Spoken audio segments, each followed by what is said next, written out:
Hello friends, welcome to my channel Saishika entertainment vlogs. आप सब लोग बहुत ही अच्छे से होंगे। तो आज का वीडियो स्टार्ट करते हैं।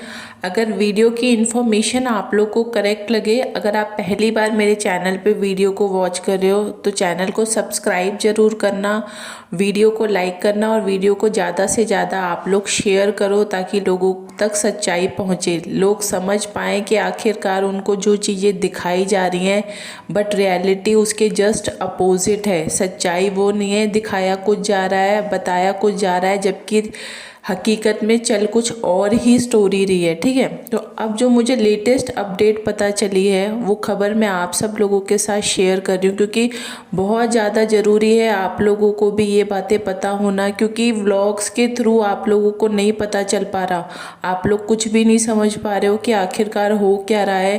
पहली बात तो लोग अभी तक ये भी नहीं समझ पाए थे कि ये लोग शिमला में ही रह रहे हैं या सोलन में रह रहे हैं। पहली चीज़ तो मैंने आप लोगों को ये अच्छे से अब समझा दी है कि आप लोग बिल्कुल भी इनकी बातों में मत आओ।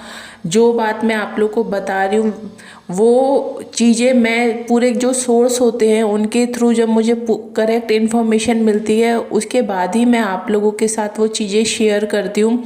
जब तक मैं उन चीज़ों के लिए श्योर नहीं होती तब तक मैं आप लोगों तक भी ऐसी कोई बात नहीं पहुँचाती। अब बात ये आ रही है कि जिस तरीके से ये लोग यहाँ पर आए हुए हैं, ये बात 101% कन्फर्म हो चुकी है कि ये लोग यहाँ पर 6 तारीख के बाद नहीं रुकेंगे। पहली बात।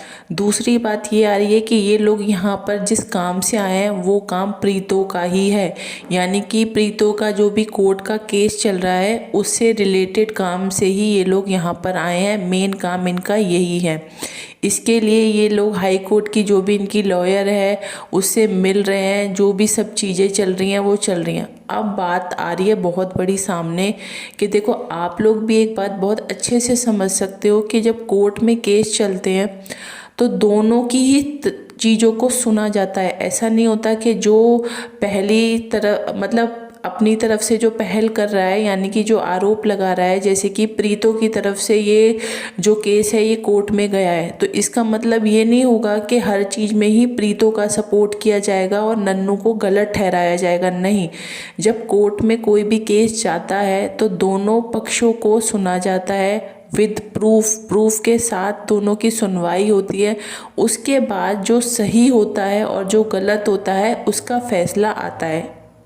अब मैं आपको ये बताऊं कि जिस तरीके से प्रीतो ने जो भी पॉइंट रखे हैं अपने केस में वो सारे ही पॉइंट्स जो हैं वो कमज़ोर नज़र होते हुए आ रहे हैं। क्योंकि बात क्या हुई है, जिस तरीके से प्रीतो ने जो एलिगेशंस लगाए हैं नन्नू के ऊपर कि ये खर्चा नहीं देता था, प्रीतो को आने जाने नहीं देता था, मायके नहीं जाने देता था, घर में बंद करके रखता था, पड़ोस के लोगों से मिलने नहीं देता था, मारपीट करता था, इसकी माँ और बहन भी इसके साथ मारपीट करते थे, लड़ाइयाँ करते थे, घर वालों से कोई कांटेक्ट नहीं रखने दिया जाता था, फ़ोन पे भी बात नहीं करने दी जाती थी। मतलब इस तरीके से जो आरोप लगाए गए हैं नन्नू के ऊपर, अब आप लोग भी समझ सकते हो आरोप जो लगे हैं तो सामने वाली पार्टी भी तो अपने ऊपर लगाए गए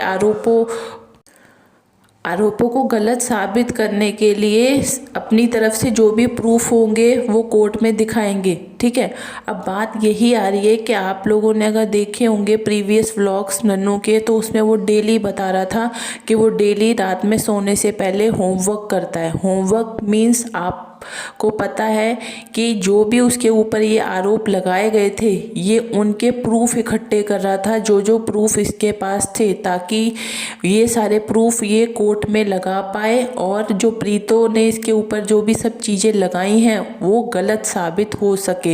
और अभी जो इन लोगों की कोर्ट की सुनवाई हुई थी उसमें वो सारी चीज़ें नन्नू ने विद प्रूफ कोर्ट में जमा कर दी हैं, जिसके ऊपर कार्रवाई चल रही है। इन कार्रवाई के दौरान अब सामने यही आ रहा है कि प्रीतो ने जो भी आरोप लगाए हैं वो सारे गलत होते हुए साबित हो रहे हैं। क्योंकि प्रीतो का कहना ये था कि मेरे ससुराल वाले मुझे मायके वाले लोगों से मिलने नहीं देते थे, जबकि जो प्रूफ सामने आ रहे हैं उनमें सब चीज़ें यही आ रही है कि प्रीतो हर 5वें 6ठे दिन अपने मायके जाया करती थी अपनी मम्मी भाई से मिलने के लिए।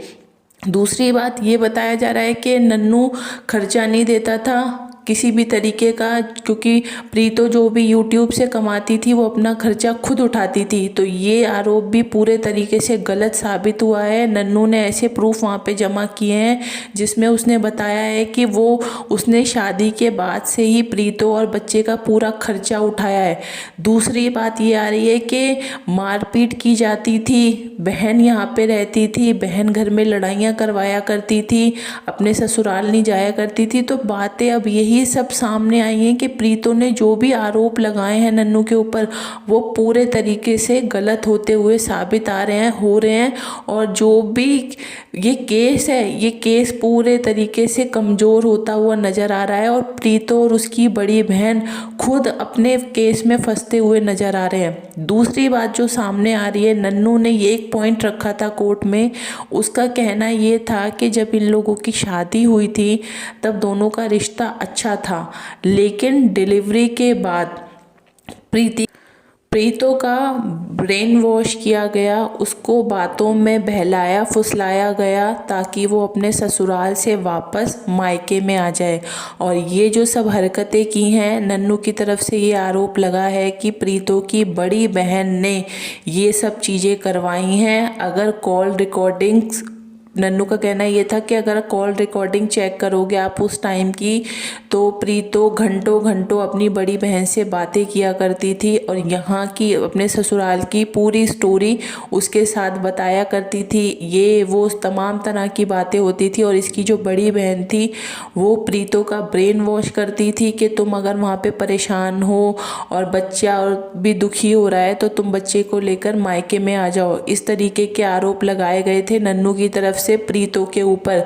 तो उन्हीं के ऊपर भी कार्रवाई हुई है। सुनने में यही आ रहा है कि उस टाइम की प्रीतो की और बड़ी बहन की कॉल रिकॉर्डिंग्स निकलवाई गई हैं, जिसमें ये चीज़ अब सामने आ रही है कि सच में ही ये लोग बहुत बहुत देर तक एक दूसरे से फ़ोन पे बात किया करते थे। और बड़ी बहन ने ही प्रीतो का ब्रेन वॉश किया ससुराल वालों के लिए, उसके पति के खिलाफ। उसके प्रीतो के दिमाग में इतनी नेगेटिव बातें भर दी कि वो बच्चे को लेकर मायके में आ गई। और आप लोग अभी भी देख रहे हो कि बड़ी बहन और जीजा का ही पूरा सपोर्ट उसको अभी भी है प्रीतो को, क्योंकि ये लोग नहीं चाहते कि प्रीतो का घर बसे। अगर ये लोग चाहते होते कि प्रीतो अच्छे से अपने ससुराल में रहे तो ये कभी भी इस तरीके की कोई हरकतें ना करते। बड़े होने के नाते इसकी बहन को, अपनी छोटी बहन को समझाना चाहिए था कि ससुराल में थोड़ी बहुत प्रॉब्लम आती है लेकिन हर किसी को एडजस्ट करना पड़ता है। लेकिन उसकी बहन ने तो कहते हैं बसा बसाया जो घर था इन लोगों का वो ख़राब करवा दिया।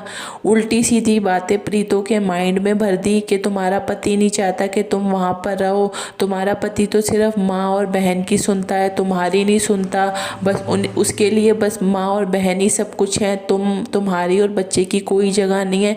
आप समझ सकते हो अगर किसी का ब्रेन वॉश लगातार डेली किया जाए सुबह शाम तो अच्छे भले इंसान का दिमाग ख़राब हो जाता है। और प्रीतो का तो सिस्टम सभी लोगों को पता है कि प्रीतो का खुद का दिमाग वैसे भी कभी काम नहीं करता, वो सिर्फ अपनी बहन के कहने पे ही चलती है। और आज जो उसका घर बर्बाद हुआ है वो पूरी तरीके से उसकी बड़ी बहन की वजह से ही उसका घर आज पूरे तरीके से ख़राब हो गया है।